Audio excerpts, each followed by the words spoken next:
Welcome to the Boxing Gossip channel. As always, many thanks for tuning in. If you haven't done so already, please take the time to press subscribe so you can check out all of the stuff I upload onto YouTube. This video is going to be another Patreon request. I'm going to give a shout out to Paul for his support via Patreon and also for coming up with what I think is quite an interesting request topic to discuss. I'm going to quote from the email that Paul sent me. Paul says, "Hi BG, the topic I'd like to for you to cover for my Patreon request is about the proliferation of world-class boxers who end up financially, mentally and or physically destitute. It's something you touched on very briefly in a live show a couple of years ago, but I think you could make a really fascinating video on this. One of the most famous rivalries of the 90s is a good example. Tyson and Holyfield smashed purse records for their two fights and commanded colossal earnings for several years. However, both have pretty much lost every dollar they earned in the ring and have struggled financially in retirement. Boxers are notorious for being bad with money and associating with greedy people whose aim is to exploit them. Divorces, lawsuits, bad investments, con artists. How about a mandatory boxing pension for high earners, redeemable upon retirement? A portion of purses of a given size would go into a fund, let's say 5% of purses over £1 million. Even if a contender level boxer fights just once for 1 million, that guaranteed 50k plus interest windfall when he surrenders his boxing license, which could be the difference between a happy, safe life after boxing versus having to risk your health by making comebacks like Ali did and Roy Jones is still doing. Keep up the good work, and I'll await the day Irish Tom becomes a Sky Sports co-commentator." Well, you might be waiting a long time for that one, Paul, I'm afraid. No amount of Patreon support is probably going to get Irish Tom to join Sky Sports, but who knows. Anyway, very, very interesting topic. I've done a bit of research prior to filming this video. I've made a few notes, so I'm going to go off my notes for the first period, and then maybe towards the end of the video I'll loop back to the question and I'll go over some of the points you've made and make sure I've touched on every single one, because I think there's a few points. I think for the majority of this video, Paul said at the start of his request, financially, mentally and or physically destitute. I think the biggest topic that I can touch on here is the financial issue. Clearly boxing is a demanding sport physically and mentally. Clearly it's a sport that leads to injuries, it can lead to illnesses late in life. There are examples of boxers having bad mental health, Tyson Fury being a good recent example, or a bad recent example, should I say.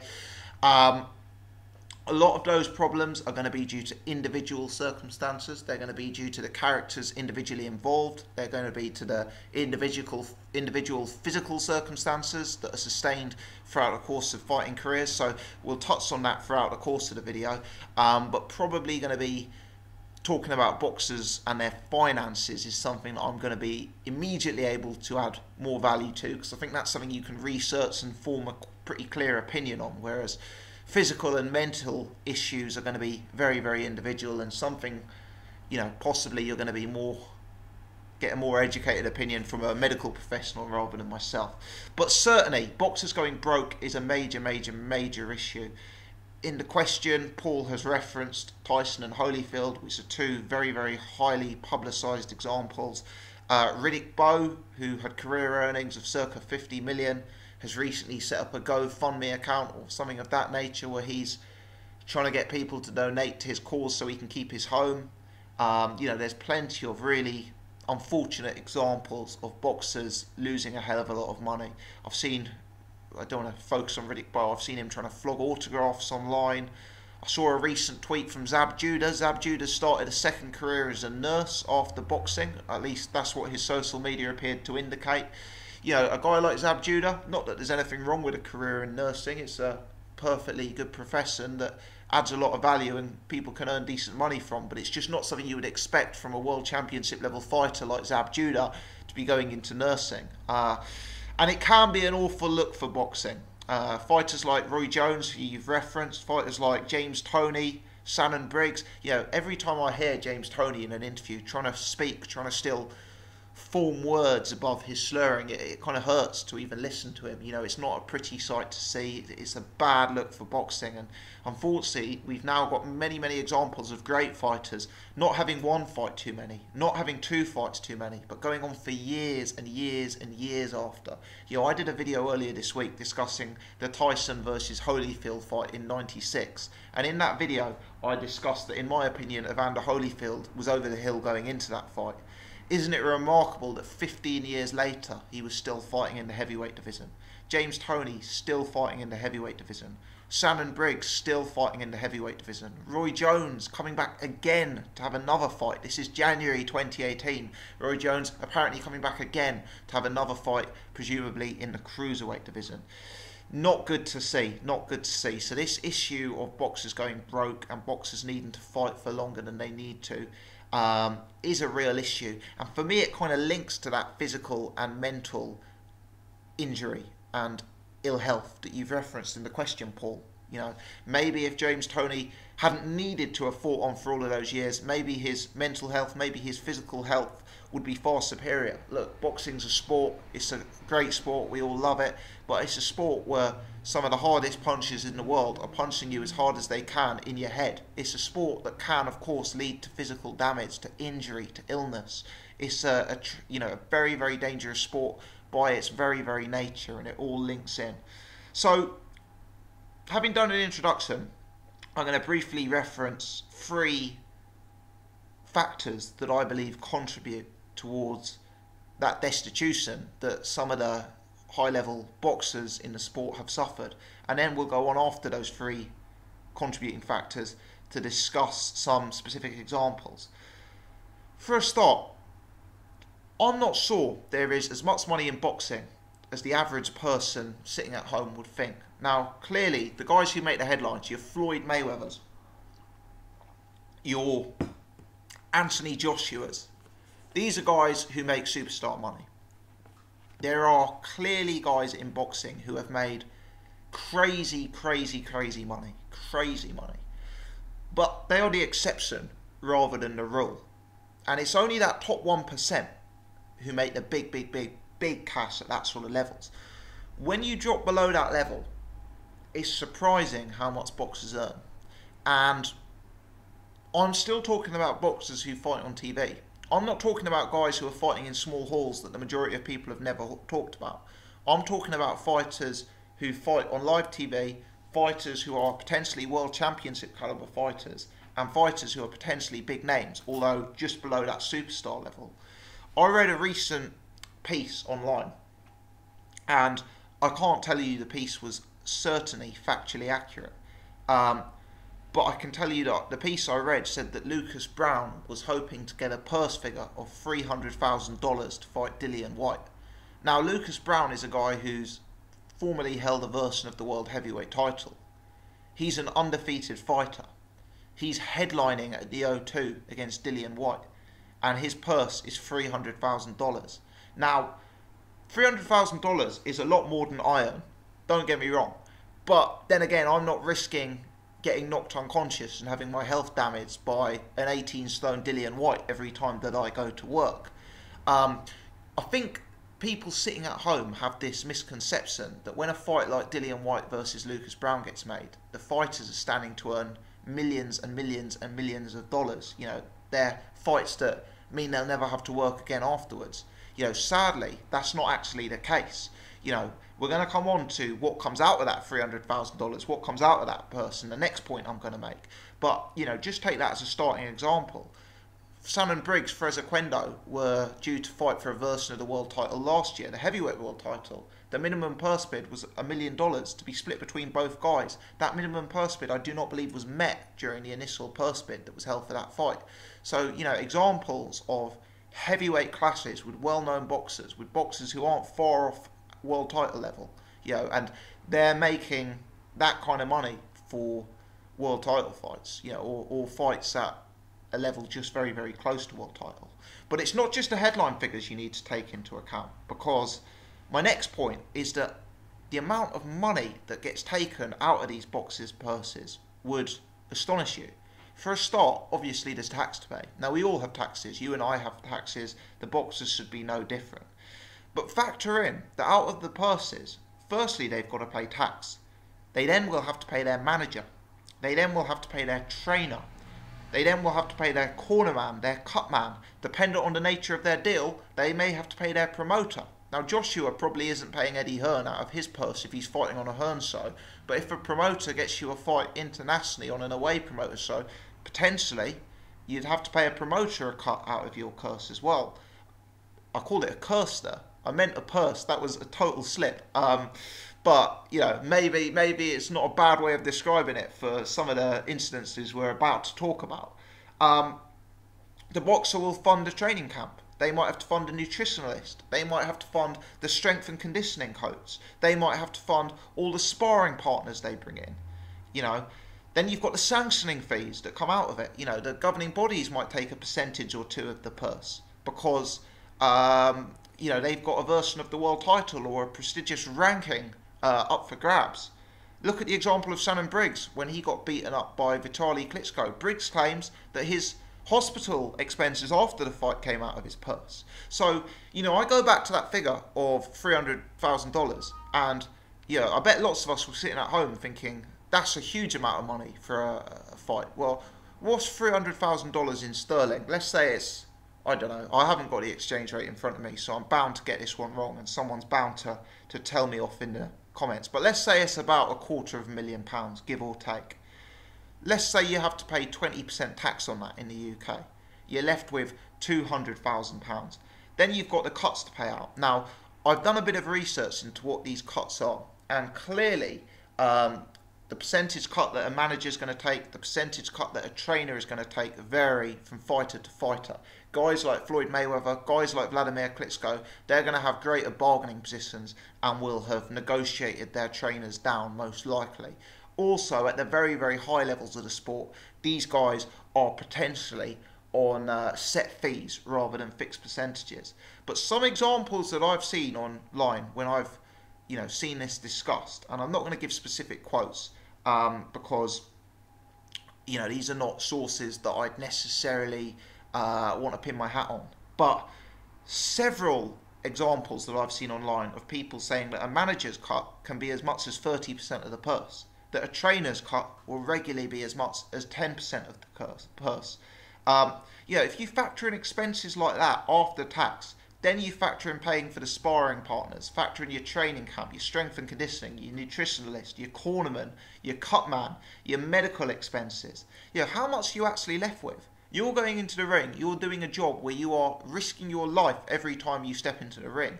You are going to work, and every day could be your last day at work because of the physical damage you may suffer in the ring. And you are having all of that stripped out of your purse. It's actually kind of scary. It's actually kind of scary. Let me give you an example. And this is an example that I saw on espn.co.uk, which is a source I do trust. And it was an interview conducted with Bernard Hopkins when Bernard Hopkins talked about his fight with Roy Jones Jr. In that interview, B-Hop claimed that whilst it was sold as $1 million fight, after all the expenses, after what he was left with, he took home an $85,000 purse. An $85,000 US dollar purse for Bernard Hopkins to fight Roy Jones Jr. And Bernard Hopkins said one of the main contributing reasons behind that is because he wasn't a businessman. He wasn't educated. He wasn't upskilled in these areas. And the people around him were left to make these decisions. And clearly, these weren't great decisions to be made. You know, Shannon Briggs, he claims, and this is on Bleacher Report, he claims that his purse for the Vitaly Klitschko fight was $750,000. Shannon Briggs claims that after everything, he was robbed by the people around him and he was left with only $25,000, even having his hospital bills deducted after being hospitalised from the beating he took from Vitaly Klitschko. So, my first point as to why boxers end up financially destitute is there's often not as much money in boxing as the public perceive there to be. My second point is it's actually remarkable how little a boxer can potentially take home, even when they've got a purse that appears huge on the face of it. Referencing Bernard Hopkins, referencing Shannon Briggs. I think one of the most important points is that boxing's a very, very short career. As I've referenced, every fight could be your last.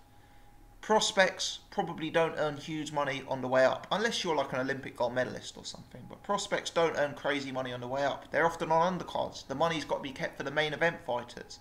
You know, prospects probably aren't selling out arenas 9 times out of 10. So the earning potential is really from when you become a contender through to when you're on the way down and you're taking fights when you're out of the sport. Often for fighters, that's a window of 5, 6, 7 years. You know, imagine if the rest of us had an earning potential that was that limited. You could only earn money at what you're good at for that period of time. Look at a guy like James DeGale. James DeGale was probably the happiest guy in the world in November, December.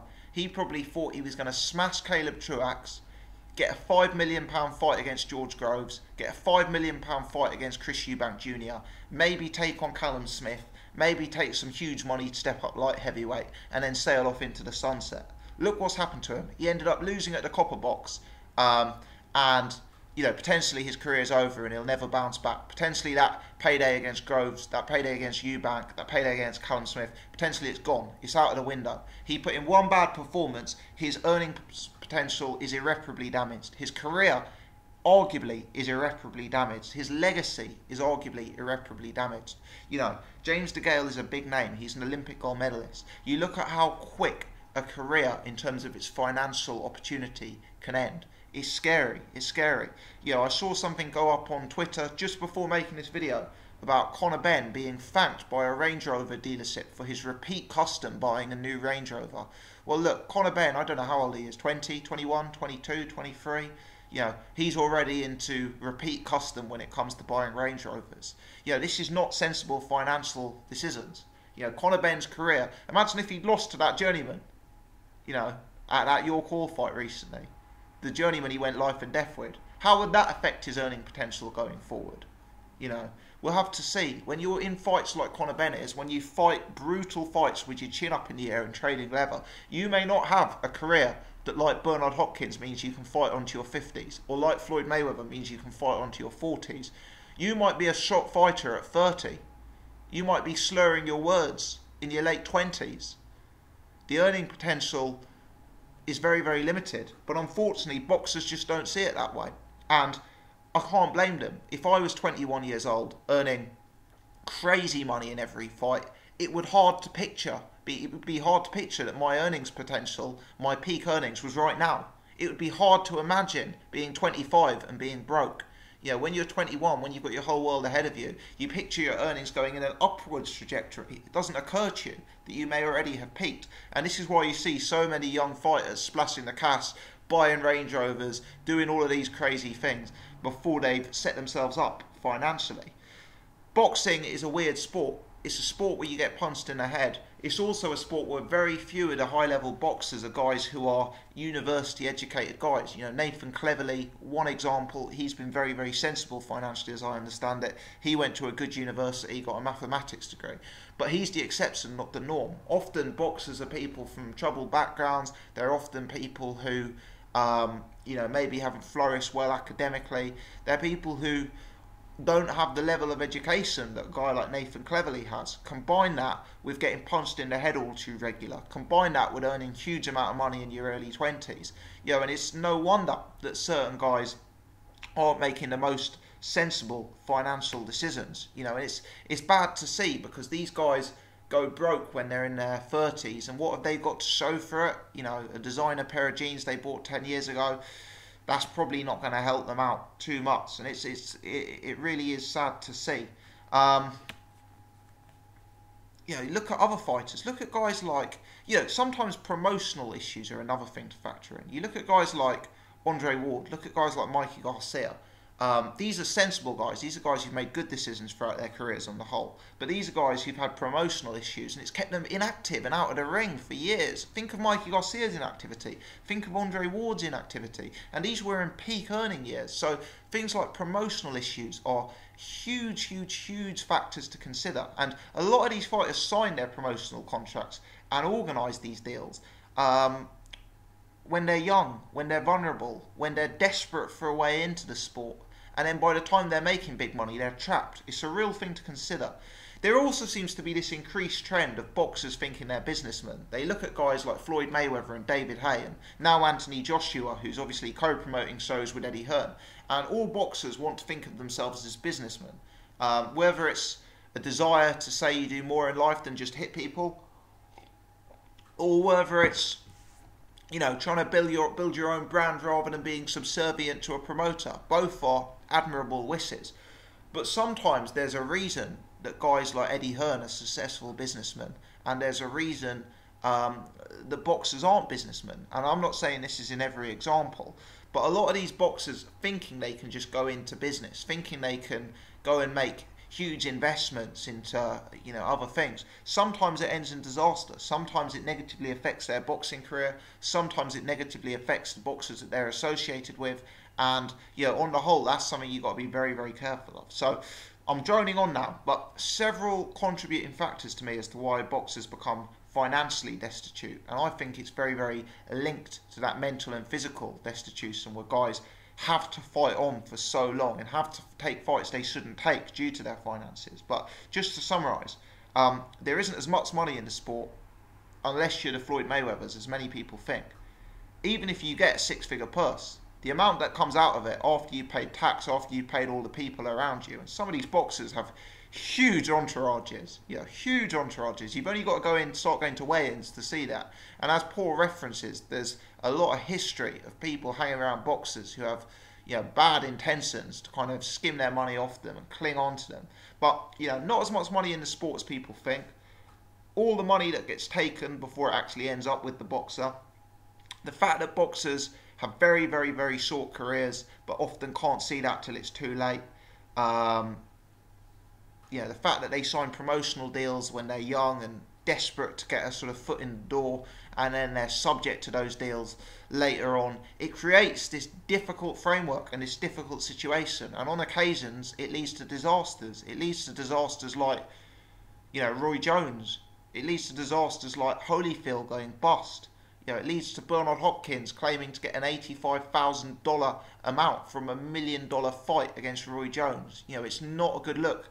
Not a good look for the sport. So, that's an overall commentary. To Paul's perspective, how about a mandatory boxing pension for high earners, redeemable upon retirement? A portion of purses of a given size would go into a fund. Let's say 5% of purses over £1 million. Even if a contender level boxer fights just once for £1 million, that guaranteed 50k plus interest windfall when he surrenders his license could be the difference between a happy, safe life after boxing versus having to risk your health by making comebacks. The difficulty is for me, that question is a political question as opposed to a boxing question or a sporting question. So everyone's going to have different opinions on that, dependent on your political stance. My perspective, and I appreciate that this is my political opinion as opposed to my boxing opinion, is that if a man goes to work to earn a certain amount of money, what he does with that money is up to him. I don't think it is the British Boxing Board of Control's remit to start having a mandatory percentage of purses being saved. I don't think that's acceptable. I think if a fighter earns £1 million, they should be able to blow the £1 million. It's their money, it's their earnings, they can do what they want with it. My take is if they want to behave as irresponsibly as they like, if they want to blow it all over the place, if they want to buy loads of Range Rovers, it's an awful decision. It's an awful, awful, awful decision, but they should be allowed to do that. I don't think we should be stepping in and insisting on them having savings accounts and insisting on them having their money funneled certain ways. I'd just be uncomfortable with that amount of control. I don't think it's really in the remit of the British Boxing Board of Control to take steps like that. What I do think they could do is, as part of the application process for when a boxer comes in for a professional license, I do think they could perhaps have either a mandatory lecture on how boxing purses work, so it's explained to the fighter. Perhaps And maybe they do this already. I don't know. I've never applied for a professional boxing license, so maybe I'm talking about something that they could already do. But perhaps they could have like a mandatory seminar where the mechanisms of a purse are explained to a boxer, and it will be explained to a boxer that they will be responsible often for paying for sparring partners. They will be responsible often for paying for cornermen. You know, they're going to have to pay their management fees out of their purse. Maybe the British Boxing Board of Control or whoever it is could have a financial advisor who is offered to boxers. Maybe a pension type scheme could be set up. You know, maybe it's not necessarily mandatory. Maybe boxers don't have to, you know, put money into it, but maybe there's an option there for them to do it if they so desired. Maybe there's a financial advisor who is available to professional boxers, who's paid for by the promoters or by the board, I don't know, who is available to boxers to offer advice and, you know, give some expertise to them if they're wishing to make investments, if they're looking to save money, if they're looking to have pension funds and that sort of things. But I don't personally like the idea of ramming it down people's throats. Maybe the board could give examples to young fighters or to new fighters or fighters who have gone bust. Maybe fighters turning over as pro would learn from that. I guess what I'm getting at is, if you're an 18-year-old boy applying for a license, I think that you should have to attend a seminar on how purses work. I think you should be offered the option of having a pension type fund. I think you should be offered the experience of having a one-on-one session with a boxing specific financial advisor. I think these are all good things, and I think that would, you know, make a difference. I also think you should have examples shown to you about how guys like Evander Holyfield, who've earned all that money, have gone bust. You know, I think that would all add value. Fundamentally, my politics tell me I'm uncomfortable with anyone insisting that a purse or a percentage of a purse has to go into the you know, a fund. I don't like the idea of mandatory obligations for boxers. You know, I'm uncomfortable with that. That's just my take on it. Other people will disagree, but other people are far more happy to see bodies and states getting involved and making financial decisions on behalf of the people as opposed to myself. You know, I've always been somebody who politically has believed you know, people can do whatever they want and shouldn't be controlled as long as it's legal. And, you know, whilst I agree it's a bad decision, young prospects going out and splurging on Range Rovers is perfectly legal and perfectly entitled, something for them to do with their own hard-earned money. Clearly it's contributing towards the problem, it's not helping the situation, but it just doesn't sit well with me, having that sort of mandatory obligation. So look, we're nearly at half an hour already. I won't keep this going for too much longer because people will be getting bored to death. Let me just go back to Paul's question and see if I've answered it.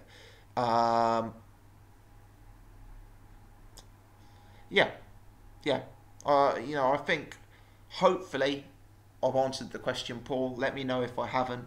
I've hopefully touched on several contributing factors for why boxers end up broke. I've hopefully given a few examples of, you know, financials in boxing and how they can be surprising at times, and I've hopefully given you my thoughts on potential solutions. I think education is key. I think giving young boxers all the information they need is key.